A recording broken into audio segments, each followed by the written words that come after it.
வணக்கம். இது அரசியல் ஆபரேஷன். கடந்த செப்டம்பர் 22ஆம் தேதி மோடி அரசு வந்து ஜிஎஸ்டியில் ஒரு மாற்றத்தை உருவாக்கியிருக்காங்க. குறிப்பாக ஜிஎஸ்டி 2.0 அப்படின்னு சொல்லி அவங்க அழைக்கிறாங்க.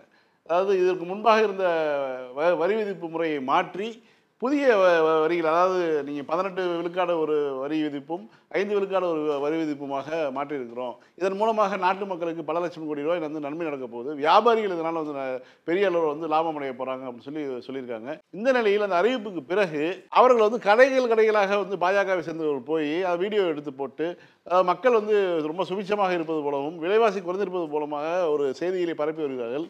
இப்படியான சூழலில் நாம் இன்றைக்கு அந்த அரசியல் ஆபரேஷன் நிகழ்ச்சியில் அதை பற்றி விவாதிக்க இருக்கிறோம். குறிப்பாக திராவிட முன்னேற்ற கழகத்தினுடைய வர்த்தக அணி செயலாளர் கவிஞர் காசிமுத்து மாணிக்கம் அவர்கள் வந்திருக்கிறார். வணக்கம். காங்கிரசினுடைய செய்தி தொடர்பாளர் திரு சந்திரசேகர் வந்திருக்கார். வணக்கம். மனிதநேய மக்கள் கட்சியினுடைய அமைப்பு செயலாளர் திரு ஹலீம் அவர்கள் வந்திருக்கிறார். வணக்கம். திராவிட முன்னேற்ற கழகத்தினுடைய செய்தி தொடர்பாளர் திரு மயிலாடுதுறை விக்கி அவர்கள் வந்திருக்காங்க. வணக்கம். முதல்ல நம்ம சந்திரசேகர் சார் போகலாம். சார், உங்களுடைய கருத்துக்கள் சொல்லுங்கள் சார். ஏன்னா ஜிஎஸ்டின்னு ஒன்று இருக்குது, அது வந்து கொண்டு வரணும் அப்படின்னு சொன்னதே காங்கிரஸ் கட்சி தான். குறிப்பாக மன்மோகன் சிங் ஆட்சி காலத்தில் கொண்டு வந்தாங்க. அன்றைக்கி திமுக எதிர்ப்புகளும் தெரிவிச்சுட்டு இருந்தாங்க, கூட்டணியில் இருந்தாலும். உண்மைதான். ஜிஎஸ்டின்னு கொண்டு வரதுக்கு முன்பே அந்த ஜிஎஸ்டின்னு சொன்ன உடனே எதிர்ப்பு தெரிவித்தவர் இன்னொருத்தர் இருக்கார். குஜராத்தில் முதலமைச்சராக அப்போ இருந்த நரேந்திர மோடி முதல்ல எதிர்ப்பு தெரிவித்தவர். அதனால அவர் இன்றைக்கு பிரதமரான உடனே அதை நம்ம மறந்துடுறோம். அது ஒன்று அவங்க மறந்துட்டாங்க, மக்கள் மறந்துட்டாங்க, அவரும் மறந்துட்டாருன்னு வச்சுக்கங்களேன். அதை இன்னொன்றையும் நான் குறிப்பிட விரும்புகிறேன். நீங்கள் திரு ராகுல் காந்தி அவர்கள் வந்து சொன்னது தான் நடந்து கொண்டு இருக்கிறதுன்றதுக்கு 1-2 ஃபோர்காஸ்ட் சொன்னால் ஞாபகம் வரும்னு நினைக்கிறேன். வந்த உடனேயே இந்த ஜிஎஸ்டியை இன்ட்ரடியூஸ் பண்ணுறாங்க. இன்ட்ரடியூஸ் பண்ண உடனே பாராளுமன்றத்திலேயே பேசுகிறார். பாராளுமன்றத்திலேயே இந்த வரி விதிப்பு என்பது 2018 இப்போ கூட டாக்குமெண்ட் இருக்கும் உங்களுக்கு அவர் பேசுனது. நீங்கள் இந்த மாதிரி வரி சீரமைப்பை கொண்டு வந்து இந்த மாதிரி வரி ஜிஎஸ்டியை கொண்டு வந்து மக்கள் மத்தியில் கொண்டு வர்றது என்பது இந்தியாவை பாதிக்கும், சிறு குறு தொழில்கள்லாம் நசிவடையும், இந்த மாதிரி ஸ்லாப்லாம் கொண்டு வரக்கூடாது, குளறுபடியான ஜிஎஸ்டியை கொண்டு வந்திருக்கீங்கன்னு பெரிய கடுமையான எதிர்ப்பு தெரிவித்தார். அந்த எதிர்ப்பு தெரிவித்தார். இது வந்து 18% மேலே இருக்கக்கூடாது, அப்போவே சொல்லியிருக்காரு. 18% மேலே இருக்கவே கூடாது, ஸ்லாப் வந்து சிங்கிள் ஸ்லாபாக இருக்கணும் அப்படின்லாம் சொல்லியிருக்காரு. ரொம்ப மிக சிறப்பான ஒரு ராகுல் காந்தியினுடைய அப்படின்னு சொன்னார். அப்படின்னு சொன்னதை தான் இன்றைக்கு 8 வருஷம் கழிச்சு அதை கொண்டு வந்திருக்காங்க. அவர் சொன்னதை இன்றைக்கு கொண்டு வந்திருக்காங்க. அதற்குள்ள 55 லட்சம் அவங்க கலெக்ட் பண்ணிட்டாங்க. இந்த ஜிஎஸ்டி மூலமாக அதிகப்படியாக கலெக்ட் பண்ணது 8 வருடத்தில் 55 லட்சம் கோடி. ஒன்று. இரண்டாவது, அதே மாதிரி தான் பார்த்தீங்கன்னா இந்த விஷயம் மட்டும் கிடையாது. கொரோனா காலத்தில் கூட கொரோனா வந்து சுறாமி மாதிரி தாக்க போகுது இந்தியாவில் அப்படின்னு பாராளுமன்றத்தில் பேசுறாரு. இதெல்லாம் பாராளுமன்ற பதிவு. அவர் ஏதோ பொதுக்கூட்டத்தில் போற போக்கில் பேசல, பாராளுமன்றத்தில் பதிவு செய்யறாரு. கொரோனா இந்தியாவை சுனாமி மாதிரி தாக்க போகிறது, நீங்க முன்னெச்சரிக்கை நடவடிக்கைகளை எடுங்கள்னு உடனே எம்பிக்கள்லாம், பிஜேபி எம்பிக்கள்லாம் கிண்டல் பண்ணி, அமைச்சர் முதற்கொண்டு இவர் தான் இத்தாலி போயிட்டு வந்திருக்காரு, அவர் டெஸ்ட் பண்ணிக்கிட்டோம், இந்தியாவுக்கும் கொரோனாவுக்கும் சம்பந்தமே இல்லை, நாங்கள் எங்கெல்லாம் ரொம்ப பாதுகாப்பாக இருக்காங்க இந்திய மக்கள்லாம் சொல்லிட்டு நமஸ்தே ட்ரம்ப் நடத்துறாரு. நமஸ்தே ட்ரம்ப் அகமதாபாத்தில் நடத்தி முடித்த பிறகுதான் கொரோனா அலையை பற்றியே பேச ஆரம்பிக்கிறாங்க இந்தியா. அதற்குள்ள கொரோனா பரவிடுச்சு, இந்தியாவில் பரவிடுச்சு. அப்போ சட்டசபையில் துறைமுறைன்னு சொல்லும் போது ஆமாம் கிண்டல் பண்ணாரு அப்போ எடப்பாடி. ஆமாம், அதாவது இது அன்றைக்கே பாதுகாப்பு நடவடிக்கைகளை எடுத்திருந்தால், சொன்ன போதே எடுத்திருந்தா இவ்வளவு கொரோனா அலை தாக்கம் என்பது கண்டிப்பாக வந்திருக்கும். ஆனால் அப்போவே ஏர்போர்ட்டை க்ளோஸ் பண்ணி ஓரளவு நம்ம பாதுகாப்பு நடவடிக்கைகளை எடுத்திருந்தால் இந்தியா பாதுகாக்கப்பட்டிருக்கும். அதுவும் இவர்கள் செய்தாங்க. அதே மாதிரி விவசாய சட்டம் போராடுறப்ப அவர் சொன்னார், விவசாயிகள் 1.5 வருஷமா போராடிட்டு இருக்காங்க, யூ மார்க் மை வேர்ட்ஸ். இது 2-3 தடவை சொல்லியிருக்காரு. ராகுல் காந்தியோட சிறப்பானது இந்த இதுலையும் சொன்னார், மார்க் மை வேர்ட்ஸ், இந்த இதை மாற்றுவோம், அந்த ஸ்லாப் வந்து இந்தியாவை பாதிக்கும் ஜிஎஸ்டின்னு சொன்னார். அதுதான் நடந்துச்சு. அதே மாதிரி இதையும் சொன்னார், விவசாயிகள்லாம் போராடிட்டு இருக்கிறப்ப மார்க் மை வேர்ட்ஸ், இந்த சட்டத்தை அவங்க திரும்ப பெறுவாங்கன்னு சொன்னார். அமல்படுத்தவே முடியாது, திரும்ப பெறுவார்கள்னு சொன்னார். அது இங்க உள்ள ஒரு தலைவர் கூட சொன்னார், பாஜக தலைவராக இருந்த ஒரு ஞானசூன்யம் ஒருத்தர் சொன்னார். என்ன சொன்னார்னா, ஒரு கமா ஃபுல் ஸ்டாப்பை கூட மாற்ற முடியாது விவசாய சட்டத்தில்னு சொன்னார். ஆனால் அதே விவசாய சட்டம் மாற்றப்பட்டது, இந்த திரும்ப பெறப்பட்டது. இதுதான் உண்மை. நீங்க ஒன்றொன்றையும் இது மாதிரி பல விஷயங்களை நான் சொல்ல முடியும். ஜிஎஸ்டி அமலாக்கம் இருக்கட்டும், இது இருக்கட்டும். அதே மாதிரி இன்னொன்னையும் சொல்லியிருக்காரு 2022 இதில் பேசுறப்ப, you will never ever rule over the people of Tamil Nadu in your lifetime அப்படின்னு பிஜேபிக்கு சொல்லியிருக்காரு. நீங்க தமிழ்நாட்டில் ஒட்டுமொத்த தமிழர்களை பெருமைப்படுத்தும் வகையில் ராகுல் காந்தியுடைய பேசினார். அதுதான் இன்றைக்கு நடந்து கொண்டிருக்கிறது. தமிழகத்தில் காலடி எடுத்து வைக்க அனுமதிக்கவில்லை, நாம பிஜேபியை அனுமதிக்கவில்லை. அவங்க எப்படியே சுத்தி வராங்க. இன்றைக்கு பாஜகவை விழுங்குவதற்கு, இது அதிமுகவை விழுங்குவதற்கான முயற்சியில் ஈடுபட்டு அந்த பக்கமா வராங்க, சுத்தி வராங்க. அதற்கு தடுப்பணை போல நம்ம திமுக கூட்டணி கட்சிகள், இந்தியா கூட்டணி இருக்கிறதுன்றதை நம்ம பார்க்குறோம். இன்றைக்கு ஜிஎஸ்டிக்கு வந்தோம்னா 8 வருடங்கள் அவர் எங்களுடைய முன்னாள் நிதியமைச்சர் கூட சொன்னது என்னன்னா, ஜிஎஸ்டி நீங்க தானே கொண்டு வந்தீங்க, நீங்க தானே கொண்டு வந்தீங்க, எப்போதாலும் கேட்பாங்க. அந்த நீங்க இவிஎம் பத்தி பேசினாக்க, நீங்க தானே இவிஎம் கொண்டு வந்தீங்க, இவிஎம் கொண்டு வந்தோம், முறைகேட்டை நீங்க தானே பண்றீங்க, ஜிஎஸ்டியை கொண்டு வர நினைத்தோம். அவர் சொன்னது என்ன, சிம்பிள் ஜிஎஸ்டி, சிங்கிள் ஜிஎஸ்டின்னு சொன்னார். அவர் சொன்னப்பவே எளிமையான வார்த்தையில சொன்னது, சிம்பிள் ஜிஎஸ்டி, சிங்கிள் ஜிஎஸ்டி. இவங்க கொண்டு வந்து குளறுபடியான ஜிஎஸ்டி, பல ஸ்லாப் ஜிஎஸ்டி. இதுதான் இங்க இருக்கிற விஷயம். இன்றைக்கு கூட 2.0 கொண்டு வந்திருக்கீங்க, 2 ஸ்லாப்ல கொண்டு வந்திருக்கீங்க. கொண்டு வந்து சீரமைப்பெல்லாம் செய்த பிறகு சுங்கச்சாவடி கட்டணத்தை உயர்த்திருக்காங்க.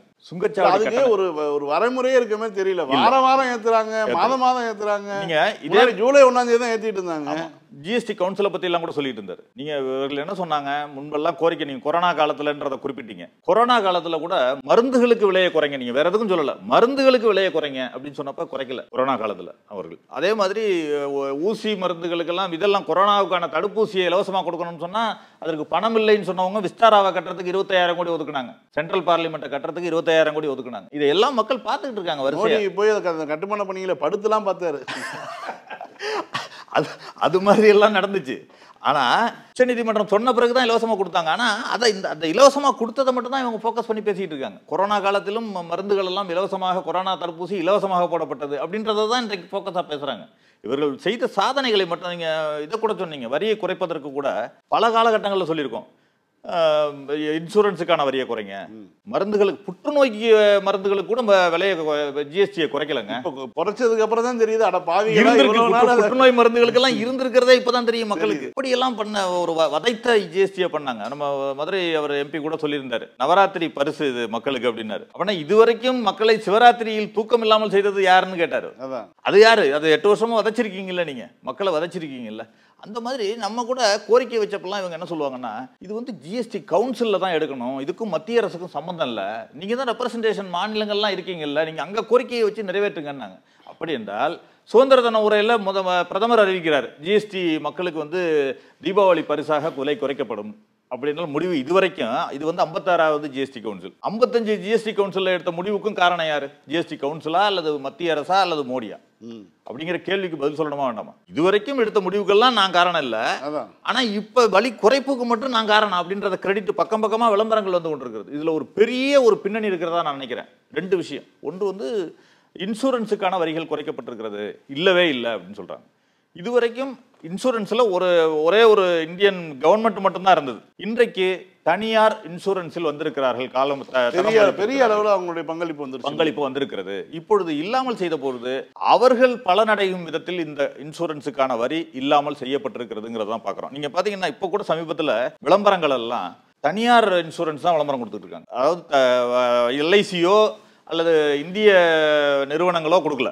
எல்ஐசிக்கே இன்சூரன்ஸ் போற கண்டிஷன் ஆக்கி விட்டாங்க. இல்ல அதனுடைய பணத்தெல்லாம் தூக்கி இல்லங்க, தனியாரை வந்து அனுமதிச்சாங்க ஃபர்ஸ்ட். ஆனால் இந்திய இன்சூரன்ஸ் நிறுவனங்கள்ல அதுல அவங்கள பீட் பண்றதுக்கு அவங்களால முடியல, தனியார் நிறுவனங்களால முடியல. அதனால இப்ப குறைச்சி அவங்கள இன்னும் அதிகப்படியா பங்களிப்பை கொண்டு வரதுக்கு பண்றாங்க. இன்னொரு செய்திகள் என்னன்னா, இப்ப நீங்க சொல்லும்போது ஒரு விஷயம், இன்சூரன்ஸை தனியார் மயப்படுத்தினது மன்மோகன் சிங் அவர்கள் காலத்துல தான். ஆனா இல்ல, அந்த 50% மேல போக கூடாது, 49% மேல போக கூடாது, மெஜாரிட்டி போக கூடாதுன்றது தான் அதுல சீலிங் இருந்துச்சு. எல்லாத்தையுமே சீலிங் இருந்துச்சு. 51 விழுக்காடு இந்தியாவுலயும் 49 தான் வெளிநாட்டு பங்களிப்பு இருக்கு. அத கூட இவங்க என்ன சொல்லுவாங்கன்னா, நீங்க தான் வந்து இன்சூரன்ஸ் எல்லாத்துலயும் கொண்டு வந்தீங்க, இதை கொண்டு வந்தது நீங்க தான் அப்படின்னு சொல்லுவாங்க. மன்மோகன் சிங் தான் அதை கொண்டு வந்தா. நீங்க கொண்டு வந்தாலும் இவர்கள் அதை வந்து அதிகப்படியாக்கி மொத்தமாக வித்து எடுத்துட்டு போறதுக்கு தான் இவங்க பார்த்துட்டு இருக்காங்க. இன்னொன்று, இந்த ஜிஎஸ்டியுடைய பலன் யாருக்கு கிடைச்சது அப்படிங்கிறது கேட்டோம்னா, இன்னைக்கு சுங்க வரியை ஏற்றிட்டீங்க நீங்க. இந்த எப்படி ஜிஎஸ்டி கவுன்சில் தான் முடிவெடுக்கும்னு சொல்லி மோடி அறிவிச்சாரோ, அதே மாதிரி இன்றைக்கு ஆயில் இந்தியன் எல்லா பெட்ரோல் டீசலோட விலையை வந்து நிர்ணயிக்கிறது யாருன்னு நிர்ணயிச்சப்ப மன்மோகன் சிங் அவர்களுடைய ஆட்சியிலையும் சரி, இன்டர்நேஷனல் மார்க்கெட் பிரைஸுக்கு தகுந்த மாதிரி கச்சா எண்ணெய் விலையை நிர்ணயிப்போம். ஆயில் நிறுவனங்கள் நிர்ணயித்து அங்க ஏறுனா இங்கேயும் ஏறும், அங்க குறைஞ்சா இங்கேயும் குறையும். இதுதான் நடந்துகிட்டு இருந்தது. ஆனா இப்போ நம்ம ரஷ்யாவிலேருந்து கிட்டத்தட்ட 2.5-3 வருடமா உக்ரைன் ரஷ்யா வாரனால வாங்கிட்டு இருக்கோம். அப்போ மன்மோகன் சிங் அவர்களுடைய ஆட்சியில் $140 இருந்துச்சு கச்சா எண்ணெயோட விலை. அப்போ வந்து 72 ரூபா தான் பெட்ரோல் விலை. இன்றைக்கு 50 ரூபா 70 ரூபா அந்த ஸ்லாப்ல தான் இருக்கு கச்சா எண்ணெயோட விலை. நீங்க கொடுக்கணும்னா 35 ரூபா கொடுக்கலாம். இதை வந்து அப்படியே மெயின்டைன் பண்றாங்க 102 ரூபாய்க்கு. இதை ஒரு சாதனையாக சொல்றாங்க. 3 வருடமாக பெட்ரோல் விலை ஏறவில்லைன்னு சொல்றாங்க. நீங்க இறங்கினப்ப இறங்கணுமா வேண்டாமா கச்சா எண்ணெய்? ஆக நீங்க யார் நிர்ணயிக்கிறாங்க? இப்ப ஆயில் நிறுவனங்களா இதுவா? ஏன்னு சொன்னா அதுக்கு ஒரு காரணத்தை சொல்லுவாங்க. நீங்க வந்து காங்கிரஸ் கவர்மெண்ட் பாண்டு வாங்கிட்டாங்க, ஆயில் பாண்டு வாங்கிட்டாங்க, அந்த கடனை அடைக்கிறதுக்கு நாங்க செஸ் எல்லாம் போட வேண்டியதாயிடுச்சுன்றாங்க. ஆயில் பாண்டு வாங்கினது 1.5 லட்சம் கோடி, ஆனாங்க இவங்க கலெக்ட் பண்ணது 40 லட்சம் கோடி. நீங்க அதை அடைத்து ஓராண்டுல வந்து லாபமே வந்து அதான் அம்பானி நிறுவனத்துக்கு பல லட்சம் கோடியா இருக்கும். இவர்கள் அதான் சொல்றேன், இவர்கள் சலுகைகளை ரஷ்யால இருந்து வரக்கூடிய எண்ணெய் நேரடியாக அங்கதான் போகுது, இந்திய அரசு நிறுவனங்களுக்கு வரல. இன்னைக்கு சலுகைகள் அறிவிக்கிறாங்கல்லங்க, அம்பானினாலதான் ட்ரம்பையே பகிச்சுக்கிட்டு இருக்காங்க. இன்றைக்கு சலுகைகள் அறிவிச்சிருக்காங்கல்ல. நான் ஒரு விஷயம் மட்டும் இன்னும் மீண்டும் நாம் விவாதிக்க வேண்டிய கடமை இருக்கு. என்னன்னா, இந்த 7.5 லட்சம் கோடி ஊழல்னு ஏஜி அலுவலகம் வெளியிட்டதுல பாத்தீங்கன்னா கான்ட்ராக்ட் நிதிப்பத்திரங்கள் வந்து வாங்கியிருக்காங்க. பாஜக வந்து நிதிப்பத்திரங்கள் மூலமாக, தேர்தல் நிதிப்பத்திரங்கள் மூலமாக பல கோடி ரூபாயை, பல லட்சம் கோடி, பல ஆயிரம் கோடி ரூபாயை வாங்கினாங்க. ஆனா எந்த நிறுவனங்களிலிருந்து வாங்கினாங்களோ அவங்களுக்கெல்லாம் கான்ட்ராக்ட் ஒதுக்கப்பட்டது. இன்றைக்கு ஜிஎஸ்டி இது அதே லெவலில் தான் நானும் பார்க்குறேன். எந்த கார்பரேட் நிறுவனத்திடமிருந்து இவர்கள் வாங்க போகிறார்கள்? ஏனென்றால் பக்கம் பக்கமாக பார்த்தீங்கன்னா மோட்டார் கம்பெனி, கார் கம்பெனியும் இவங்களும் தான் கொடுத்துட்டு இருக்காங்க. இன்னைக்கு விளம்பரங்கள் கொடுக்கப்பட்டிருக்கு. அடுத்த 10 நாள்ல நிதிப்பத்திரங்களாக அங்கு சென்று விடும். அவர்களிடமிருந்து நிதிப்பத்திரங்கள் பாஜகவிற்கு சென்று விடும். ஒரு மாடல் இருந்தது. அதாவது இடி ரைடு போகும் ஒரு கம்பெனிக்கு, அடுத்த நாள் அங்க 10 நாள் கழிச்சு பார்த்தீங்கன்னா அவங்க வந்து எலக்ட்ரல் பாண்ட் வாங்கி கொடுத்துருவாங்க. இதுதான் நடந்து கொண்டிருக்கிறது. இவர்களுடைய மாடல் என்னன்னா, இவர்களுடைய இந்த குஜராத் மாடல், அவர்களை ரைடு பண்ணுவாங்க, அடுத்த நாள் நிதி கொடுக்கணும். இது மாதிரி ஜிஎஸ்டி சலுகையோ அல்லது வேற ஏதோ சலுகையோ கார்பரேட்டுகளுக்கு கொடுப்பாங்க, அவர்கள் அடுத்த நாள் கொடுத்துடணும். அதுதான் இன்றைக்கு நடந்து கொண்டிருக்கிறது. இந்த வரிச்சலுகை மூலமாக மக்களுக்கு, சாமானிய மக்களுக்கு பலன் கிடைக்காத வகையிலையும் இன்றைக்கு சுங்க கட்டணத்தையும் பெட்ரோல் டீசல் விலையையும் குறைக்க. நீங்க பெட்ரோல் டீசல் விலையை குறைச்சிங்கன்னா, இன்றைக்கு 35 ரூபாய்க்கு கொடுத்தீங்கன்னா எல்லா விலைவாசியும் குறைஞ்சிருங்க. அதுலயும் இந்த சுங்க கட்டணத்திலையும் தான் இருக்கு விலைவாசி. அன்றாடம் பயன்படுத்தக்கூடிய காய்கறி விலை குறையும், காய்கறி விலை, மளிகை சாமான் எல்லாமே அதுல தான் இருக்கு. பெட்ரோல் டீசல் விலை குறைக்காம நீங்க அம்பானியுடைய அடிமடியில கை வைக்கிறீங்க. இன்றைக்கு அதை குறைக்காமல் அப்படியே வைத்துக்கொண்டு, அதே மாதிரி சுங்க கட்டணத்தையும் ஏற்றிவிட்டு விலைவாசி குறையும்னு சொல்லிக்கிட்டே இருக்காங்க. நீங்க டெய்லி மைசூர் பாக் சாப்பிடலாம் சார். வானதி அதான் சொல்றாங்க. அவ்வளவுதான், டெய்லி வந்து விலை குறைஞ்சிருச்சு. நிதியமைச்சர்கிட்ட போய் கேட்டீங்கன்னா, நாங்க ஹோட்டல்ல சாப்பிட முடியல, விலைவாசி ஏறிடுச்சுன்னா, நீங்க ஏன் ஹோட்டல்ல போய் சாப்பிடுவீங்கன்னு கேட்பாங்க. அப்படிப்பட்ட நிதியமைச்சரை தான் நம்ம இந்திய நாடு பெற்று இருக்கிறது. அதனால நீங்க ஜிஎஸ்டி வரி குறைப்பு யாருக்கு சலுகை கிடைத்திருக்கிறது, யாருக்கு அந்த பெனிஃபிட் கிடைச்சிருக்குன்றது போக போகத்தான் தெரியும். கண்டிப்பாக இது இவர்களுடைய ஒரு சூழ்ச்சியான விஷயமாகத்தான் தெரிகிறது. அதாவது பெனிஃபிட் கிடைச்சா இவர் மோடி கிரெடிட் எடுத்துக்கிறதும், அதுல ஏதாவது சறுக்கல் நடந்தா அது வேற யாரும் ஏதாவது போட்டு தப்பிப்பதும் தான் இவர்களுடைய வாடிக்கையாக இருக்கிறது. நீங்க எல்லா திட்டங்களையும் ஓபன் பண்ணுவாங்க. நம்ம கடந்த காலங்களில் கூட ரயில்வே திட்டங்கள் இதெல்லாம் பார்த்துருக்கோம். ஆனா ஒவ்வொரு ரயிலையும் போய் கொடியாட்டினதை எந்த பிரதமரையும் பார்த்ததில்ல. வந்தே பாரத் ரயில் வந்து இந்தியால எங்கேயும் இவர் கொடியாட்டாம நகர மாட்டேங்குது. அது எப்படி? ஏதோ அவரே கண்டுபிடிச்ச மாதிரி அவரே இந்த இவர் அந்த கிரெடிட்டை மட்டும் மோடி அவர்களுக்கு கிடைக்கும் மாதிரி இவர்கள் செய்கிறார்கள். அது அதாவது ஒரு வெளிப்படையான தோற்றத்துக்கு மட்டும் இவர்கள் செயல்பட்டு கொண்டிருக்கிறார்கள் என்பதுதான். ஒரே நிமிஷம் சொல்லிட்டே இருக்கு. அந்த ரயிலெல்லாம் என்னன்னு கேட்டீங்கன்னா, கொடியாட்டத்தோட இல்லை, அவங்க உள்ளார படம் ஓடிட்டே இருக்கு. மோடியை பத்தி படம் ஓடிட்டு ஒவ்வொருலையும் A coach, S coach, executive class coach, B coach, எல்லாத்துலயும் அந்த கொடுமையை நம்ம அனுபவிச்சுக்கிட்டே வரணும். அந்த ட்ரெயின் போட்டியில பெருசா படத்தை வரைஞ்சிடறாங்க.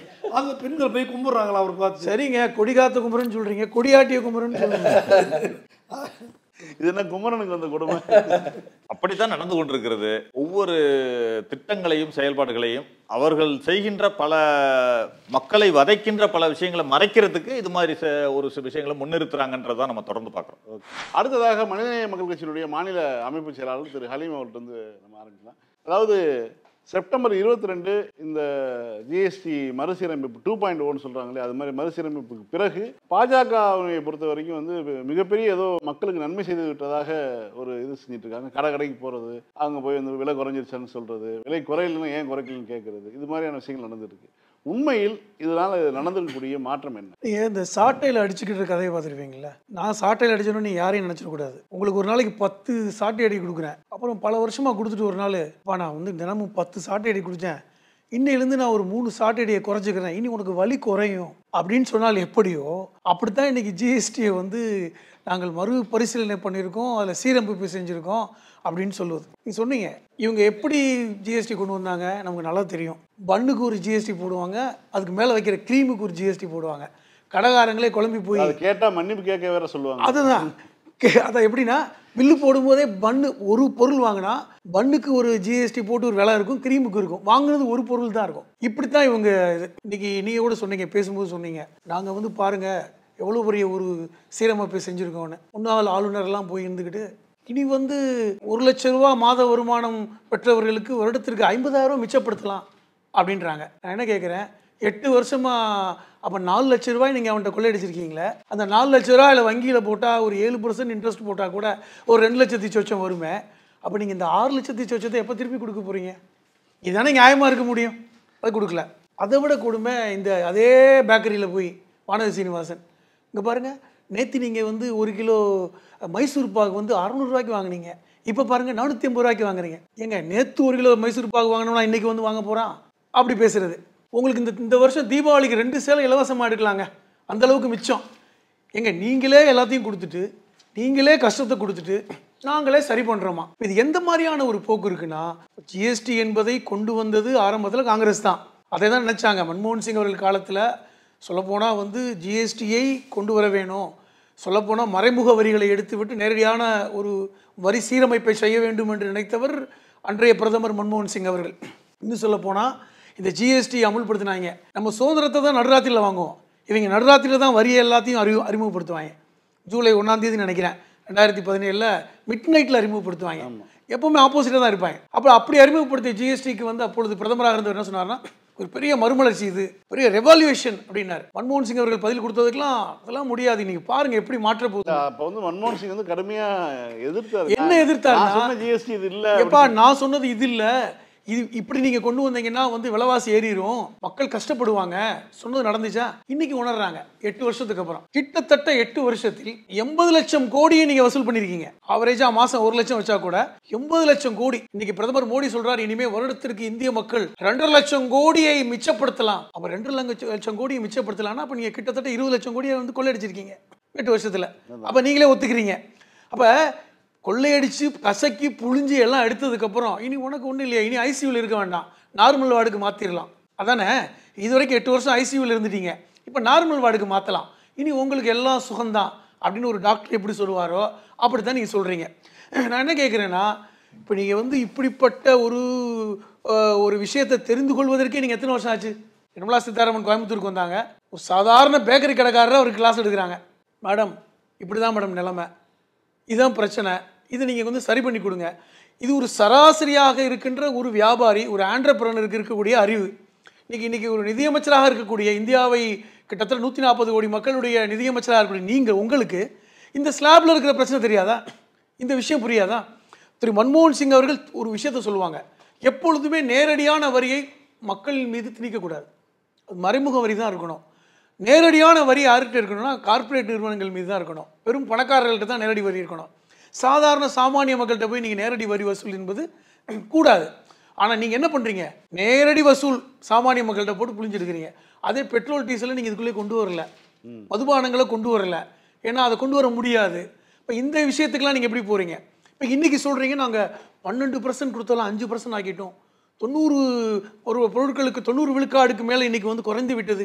ஒவ்வொரு பொருளும் இன்றைக்கி பார்த்தீங்கன்னா மக்கள் உடனடியாக, அதாவது நேற்று ஆரம்பித்து இன்றைக்கி வந்து பார்த்தீங்கன்னா மக்கள் சுபிட்சமாயிட்டாங்க. இது என்னன்னா, ஒரு கஷ்டங்களை கொடுத்துட்டு ஒரே பாட்டில் பணக்காரனாகிற மாதிரி, ஒரே ராத்திரியில் ஒரு பாட்டில் நீங்கள் பணக்காரனாகல, அது மாதிரி ஒரு பாட்டில் நீங்கள் வந்து இன்றைக்கி வசதி ஆகிட்டீங்க, பிரச்சனையே கிடையாது, எல்லாம் சுபிட்சமாயிட்டாங்க. அதை கூடு பேசுகிறாங்க. கடைக்கு உள்ள வர்றவங்கள்ட்டலாம் நேற்று எவ்வளோக்கு வாங்கினீங்க, இன்றைக்கி எவ்வளோ வாங்குறீங்க, இது யார் செஞ்சா?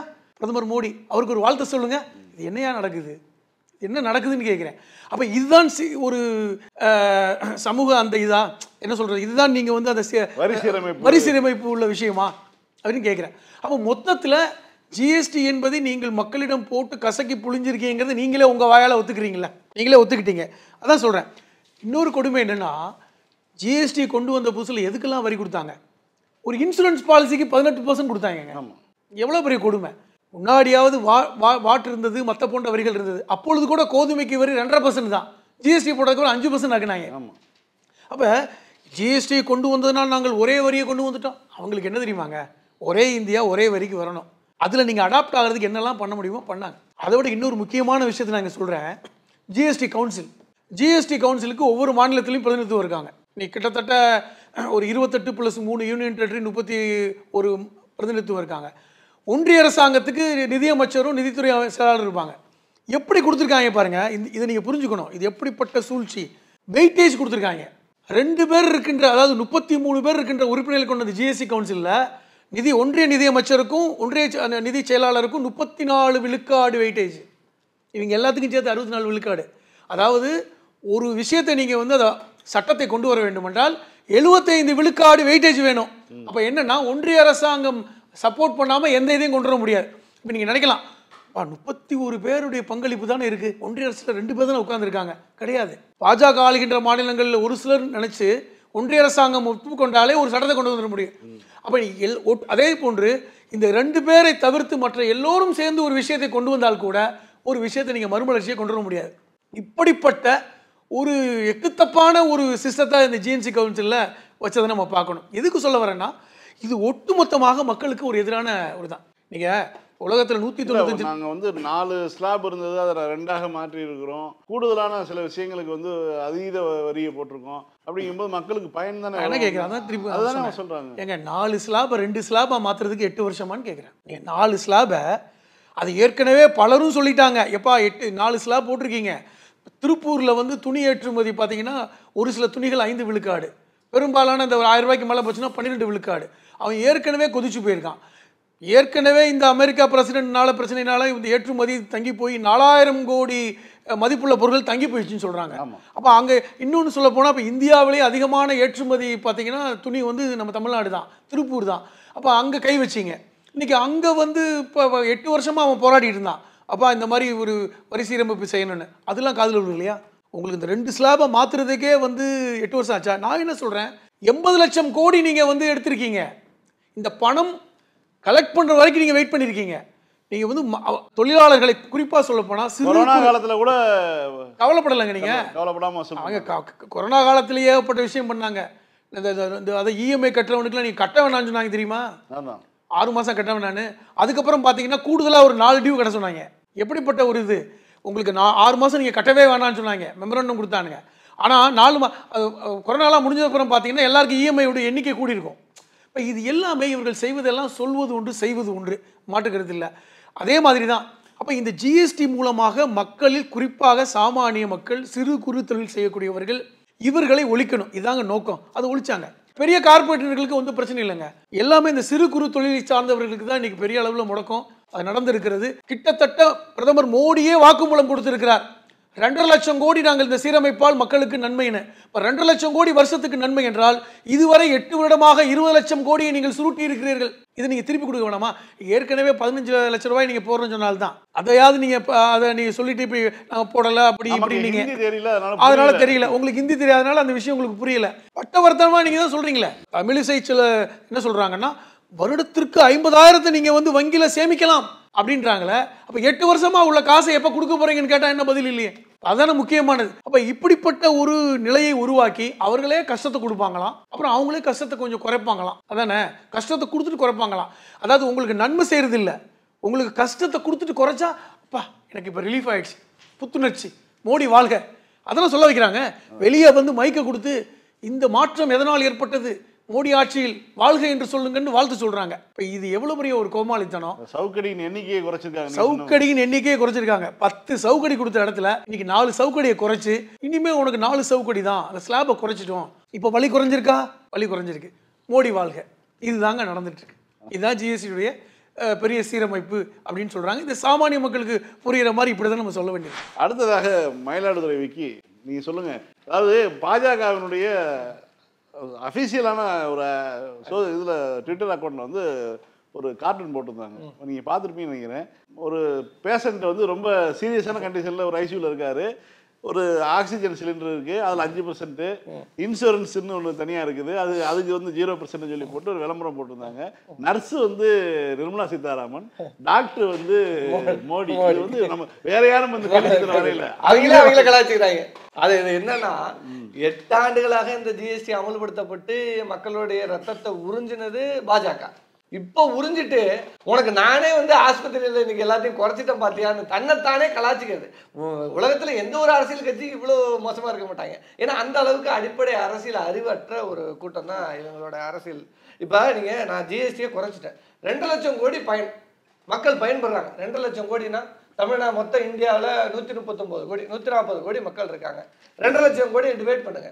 ஒரு நாளைக்கு பார்த்தீங்கன்னா 4.25 ரூபா ₹4.75 இந்த ₹4.75 வச்சு டீ கூட குடிக்க முடியாது. நம்ம பணம் பாதி. அதான் சொல்றேன், இதுல தமிழ்நாடோட படம் அந்த மாநில அரசின் பங்கு பாதி இருக்கு. இந்த ₹4.75 மிச்சப்படுத்தி நான் என்ன பண்ண போறேன்? இந்த ₹4.75 எடுத்துட்டு போய் டீ கடையில கூட ஒரு பாதி டீ கூட கொடுக்க மாட்டான். இன்னைக்கு டீ ₹15 ஆயிடுச்சு.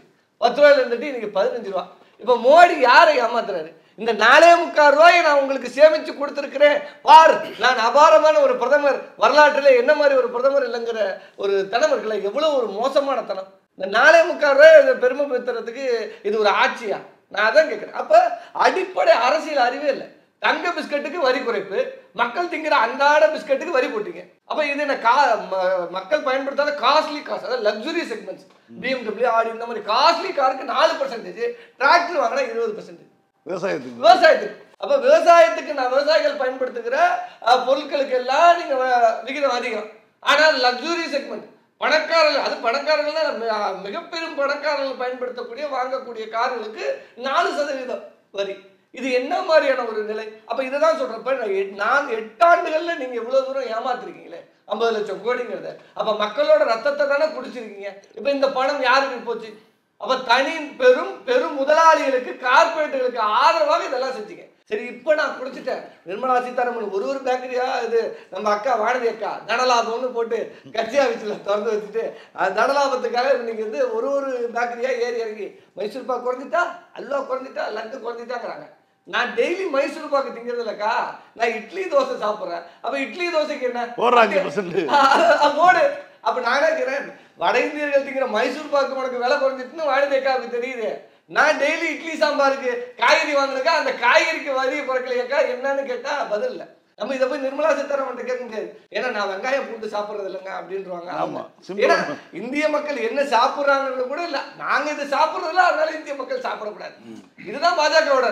நான் சொல்றதுதான்டா நீ சாப்பிடணும். அப்ப அப்படிப்பட்ட ஒரு நிதி அமைச்சரை கொண்டு போய் உட்கார வச்சிருக்காங்க. அப்ப இந்த நிதி அப்படிங்கிறது வந்து எவ்வளவு மோசமானதுங்கிறத நம்ம பார்த்துட்டு இருக்கோம். எங்க தலைவர் எப்பொழுதுமே அதை சொல்லிட்டார், இது வரி ஜிஎஸ்டி இல்லை, இது வரியே கிடையாது, வழிப்பறின்ட்டார். ஆரம்பத்திலேயே தமிழக முதல்வர் தலைவர் அவர்கள் அப்பொழுது எதிர்கட்சி தலைவராக இருக்கும்போது சொல்லிட்டார், இது வழிப்பறி, மக்களை வழிப்பறி பண்றீங்க. அதான் சொல்றேன், சாதாரண மனிதர்கள் இந்த சுருக்கு பையில இருந்த பணத்தெல்லாம் பிடிக்கிட்டு போயிட்டீங்க. நீங்க வந்து ஜிஎஸ்டி மட்டும் இல்ல, பண மதிப்பீடுமை கொண்டு வந்தீங்க.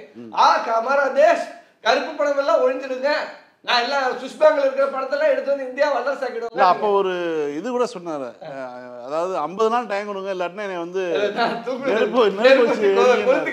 நான் என்ன இப்பயும் வாங்கி தரேங்கிறேன். அந்த கச்சா எண்ணெய் விலை குறைஞ்சப்ப கூட அதை குறைக்கலையா? ஆனா மாநில அரசு நாங்க வந்து ஆட்சி பொறுப்பேற்கும் போது சொன்னோம், பெட்ரோல் டீசல் விலையை கடந்த 10 வருஷமா சுவிஸ் பேங்கை பத்தி யாரும் பேசுறது இல்லை. அதை கேட்டா 15 லட்ச ரூபாய் என்னாச்சுன்னு கேட்குறாங்களா? நான் சொல்றேன், அப்ப இந்த நான் மாநில அரசாக வந்து அந்த நிதி என்னால குறைக்க முடிந்த அளவுக்கு அன்னைக்கு பொறுப்பேற்ற உடனே அதை செய்து முடித்தவர் தமிழக முதல்வர் தளபதியார் அவர். அப்ப ஒரு மாநில அரசுக்கு எவ்வளவு தூரம் நெருக்கடியை கொடுக்கிறது ஒன்றிய அரசு. ஜிஎஸ்டி கூட்டத்தில் நேரடியாக தலைவரை தலைவர் வந்து நேரடியாக மோடி அவர்களை வைத்துக் கொண்டே கேட்கிறார், மாநிலத்துக்கு வழங்க வேண்டிய ஜிஎஸ்டி நிதியை கொடுக்கறதுல எனக்கு உனக்கே வலிக்குது. 50 லட்சம் கோடி சுரண்டி பிழைச்சிருக்க, இந்த மாநிலத்தின் பங்கீடும் இருக்கு. அப்ப இந்த மாநில மக்களுக்கு கொடுக்க வேண்டியது ஒன்றிய அரசு, ஆனா கொடுக்கல. வேடிக்கை பாக்குறீங்க. சரி, ரைட், ஜிஎஸ்டி அமல்படுத்துறதுனால எத்தனை சிறு குறு நிறுவனங்கள் க்ளோஸ் பண்ணிட்டு போயிட்டா தெரியுமா? 48%. இந்தியாவில் 48% சிறு குறு நிறுவனங்களை அழித்தொழித்ததுதான் இவங்க பண்ண சாதனை 8 ஆண்டுகள்ல. கோயம்புத்தூர்லயும் திருப்பூர்லயும் முதலாளியாக இருந்தவர்கள் இன்னைக்கு வேலைக்கு போயிட்டு நடுத்தருக்கு வந்துட்டான். பல பேர் சூசைட் பண்ணிக்கிட்டான் இந்த கடன் நெருக்கடியால. எத்தனை இழப்புகள், எவ்வளவு பாதிப்பு, எல்லாத்தையும் பண்ணிட்டு இன்னைக்கு கடையா ஏறி அக்கா நிர்மலா சீதாராமன், இது அக்கா வானதி சீனிவாசன் இதெல்லாம் பேசுறதெல்லாம் நிர்மலாவும் போறாங்க இல்ல, அவங்க டெல்லியில போறாங்க, இங்க போறாங்க. இங்க நைனார் நாகேந்திரன் அடையார் ஆனந்த போனுக்குள்ள புந்து நல்லா இருக்கா, எல்லா ஸ்வீட்லாம் நல்லா இருக்கா. ஆமா, டெய்லி நாங்க வந்து ஆந்திரா இது நார்த் இந்தியாக்காரன் டெய்லி ஸ்வீட் சாப்பிட்டு உட்காந்துருக்கோம். நாங்களே அன்னாடம் கட்சிகளாக இந்த மக்களுக்கு தேவையான விஷயங்கள் இருக்கு. பழங்கள், இன்னைக்கு பழங்கள் எவ்வளவு தூரம் ஒரு ஊட்டச்சத்துல முக்கியமா இருக்கு, குழந்தைகளுக்கு தேவையான ஒண்ணு. அப்ப பழங்களுக்கு நீங்க குறைச்சிருக்கீங்களா? காய்கறிக்கான ஜிஎஸ்டி வரியில குறைப்பு இருக்கா? அப்ப என்னத்த பண்ணுவீங்க? தண்ணி, மனுஷன் தாகத்துக்கு குடிக்கிற தண்ணியில வரி குறைப்பு. 1 ரூபா குறைச்சிருக்காங்களா? 1 ரூபா. இப்ப ரயில்ல போனா ஒரு பாட்டில் 15 ரூபாய்க்கு குடிப்பாங்கல்ல, நேத்து சொல்றாங்க 14 ரூபாயா, 1 ரூபா குறைச்சிருக்காங்க. இதெல்லாம் அடிப்படையில ஏற்றுக்கொள்ள முடியாது. அப்ப இந்த ஸ்லாப்ங்கிறது என்னத்துக்காக நீங்க கொண்டு வரீங்க? அப்ப இதை நீங்க பண்றதே வேஸ்ட். இந்த நான் தான் சொல்றேன், சிம்பிளா எளிமையா சொல்றேன், இந்த 4.25 ரூபாயை வச்சு நாக்கு கூட வலிக்க முடியாதா அப்படிங்கிறத. மேல இதை கொண்டு போய் பிச்சைக்காரன்ட்ட போட்டா கூட அவன் மேல 5 ரூபாயை போட்டு ஒரு டீ சாப்பிட்றான், நம்மள நீ வாங்கி டீ சாப்பிட்றான். அந்த அளவுக்கு வந்து நீங்க வந்து பண்ணி வச்சுட்டு ஒரு நாட்டை வந்து கிட்டத்தட்ட ஒரு 20 ஆண்டுகளுக்கு 30 ஆண்டுகளுக்கு பின்னாடி இழுத்துட்டு போய் விட்டுட்டு நல்ல வேளை இதுக்கு நேரு தான் காரணம்னு சொல்லாம விட்டாங்களேங்கிறதுனாலதான் கொஞ்சம் திருப்தியா இருக்கு. ஏன்னா இதுக்கும் நேரு தான் காரணம், ஜிஎஸ்டி அவர் தான் கொண்டு வந்தாரு, இந்த நிதியும் அவர் தான், இதனாலதான் ஏமாற்றப்பட்டார்கள் மக்கள்னு சொல்லாம இருந்தாங்களே. ஏன்னா 8 ஆண்டுகள் இந்த மக்களுக்கு பெரும் கொடூரத்தை கொடுத்துட்டு இப்போ அதே 5 மணிக்கு வரப்போறான்ற போதே ஷாக்காச்சு. இவர் எப்பெல்லாம் சாயங்காலம் 5 மணிக்கு நாட்டு மக்களிடம் மோடி உரையாற்றுகிறான்னு சொல்றாரோ அன்னைக்கெல்லாம் தூக்கி வாரி போட்டுருவோம். ஐயோ என்ன காத்திருக்கோ, ஐயோ வருதே அப்படின்னு பீட வருதேன்னு அப்படிதான் இருக்கு. ஒரு விஷயம் கொரோனா காலகட்டத்துல தட்டை எடுத்து வச்சு தட்டுக்கடா கொரோனா போயிடுனாங்க, விளக்கு ஏற்றி வாசல்ல வைங்கடா கொரோனா போயிடுனாங்க. எத்தனை லட்சம் உயிர்களை குடிச்சது. அப்ப அது ஒரு நாட்டின் பிரதமர் பேசுவாரா? எந்த நாட்டின் பிரதமராவது இப்படி பேசியிருக்காங்களா? அப்ப ஜிஎஸ்டி வரி குறைப்புல உங்களுடைய பேச்சு நான் 2 லட்சம் கோடி சேவிங்ஸ் பண்ணி கொடுத்துருக்கேன்னு இந்த 4.25 ரூபாய்க்கு பெருமை பெற்ற பிரைம் மினிஸ்டர் எங்கேயுமே கிடையாது. அப்ப அதே போலதான் நீங்க வந்து பண மதிப்பீடு தீபாவளி பரிசு, நவராத்திரி பரிசு அப்படின்னு விதவிதமா இரவு தோட்டத்து பக்கம் வரவுங்கிற தீபாவளி பரிசா, தீபாவளி பரிசு ஏன் அர்ஜென்ட்டாக கொடுத்தாங்கன்னா பீகார் தேர்தல் வருது. தேர்தல் தான் நீங்க படித்து விட்டு கிழித்து விடவும். அப்ப நீங்க பாருங்க, ஏசிக்கு கட் ஆஃப் பண்ணியிருக்காங்க. ஆனா சமையல் பொருட்கள்ல வந்து நீங்க அன்றாடம் பயன்படுத்தக்கூடிய பொருட்களுக்கு கட் ஆஃப் விகிதம் கம்மி. அப்ப இதுலயுமே பாத்தீங்கன்னா அப்பர் செக்மெண்ட் தான் அவங்க கை வச்சிருக்காங்க. அதாவது upper class or upper middle class. So அந்த அப்பர் மிடில் கிளாஸ் கேட்டகரியில் பயன்படுத்தக்கூடிய அவங்க ஸ்டேட்டஸ்க்கு யூஸ் பண்ணக்கூடிய பொருட்களுக்கு தான் அதில் வந்து நீங்கள் வந்து கட் ஆஃப் ரேட் வந்து குறைச்சிருக்காங்களே தவிர சாதாரண பாமர மக்களுக்கு இந்த ஜிஎஸ்டினால ஒரு பிரயோஜனமும் கிடையாது. ஏழை எளிய குடும்பங்களுக்கு இதனால் பங்களிப்பு இருக்குன்னா 100% நான் சொல்லுவேன், எந்த ஒரு பங்களிப்பும் இல்லை. ஒரு அடித்தட்டு மக்களோட நிலைமையை இந்த அரசு ஒருபோதுமே ஒன்றிய அரசு பார்த்ததில்லை, அதற்காகவும் வேலை செய்யல. நீங்க 12 லட்சம் வரைக்கும் நாங்க ஸ்லாப் வந்து ஃப்ரீ, டாக்ஸ் ஃப்ரீன்னு சொல்லிட்டோம் அப்படின்னு சொல்றதெல்லாம் வெற்று கண் தொழில். நான் தான் சொல்றேன், இது நிறைய விஷயங்கள்ல பண்ணியிருக்காங்க இவங்க. இப்ப மட்டும் பண்ண தொடர்ந்து நான் தான் சொல்றேன், 10 ஆண்டுகள் கொடுத்துட்டோம், இந்த முறையாவது ஆட்சி மாற்றம் ஏற்பட்டு நினைச்சோம். இன்னைக்கு பீகார்ல பண்ணி வச்ச மாதிரி ஏதோ ஒரு குளறுபடிகளை பண்ணி வைத்து மீண்டும் ஆட்சிக்கு வந்துட்டாங்க. இன்னைக்கு தேர்தல் ஆணையம் எந்த நிலையில இருக்குன்றது நம்ம பார்த்துட்டு இருக்கோம். அப்ப இது வந்து உச்சநீதிமன்றம் கண்டிக்கக்கூடிய அளவுல தான் தேர்தல் ஆணையமே இருக்கு. அப்ப அதெல்லாம் நம்ம வந்து பார்க்கணும். அப்ப மக்களுக்கான விஷயங்களை நம்ம வந்து இதெல்லாம் மக்கள்கிட்ட பேச வேண்டிய தேவை நமக்கு இருக்கு. ஆனா மாநிலத்தை ஆளுகிற திராவிட முன்னேற்ற கழகம் நம்ம தலைவர் என்ன சொல்றாருன்னா, இந்த விஷயங்களை ஒருபோதுமே அவர் ஏத்துக்கல. இது வந்து மக்களிடம் நீங்கள் செய்கிற வழிப்பறி என்றுதான் சொல்றாரு. இந்த டோல்கேட் சுங்க கட்டணம் எத்தனை சுங்க நம்ம இங்க உள்ளதெல்லாம் க்ளோஸ் பண்ணிருக்கோம். இன்னைக்கு சென்னையில இப்ப பாத்தீங்கன்னா 2-3 சுங்கச்சாவடி எல்லாம் தமிழக அரசு மாநில கட்டுப்பாட்டுக்கு வந்த பிறகு அதெல்லாம் நீக்கியிருக்காங்க. அப்ப அதெல்லாம் இன்னைக்கு வந்து பெருத்த வரவேற்பு. ஆனா நீங்க சொல்ற மாதிரியே ஜூலை மாசம் ஆனா போதும் சுங்க கட்டணம் உயர்வு. அது மற்ற மாநிலத்துல எல்லாம் 60 கிலோமீட்டருக்கு ஒரு டோல்கேட், தமிழ்நாட்டுல மட்டும் 40 கிலோமீட்டர்.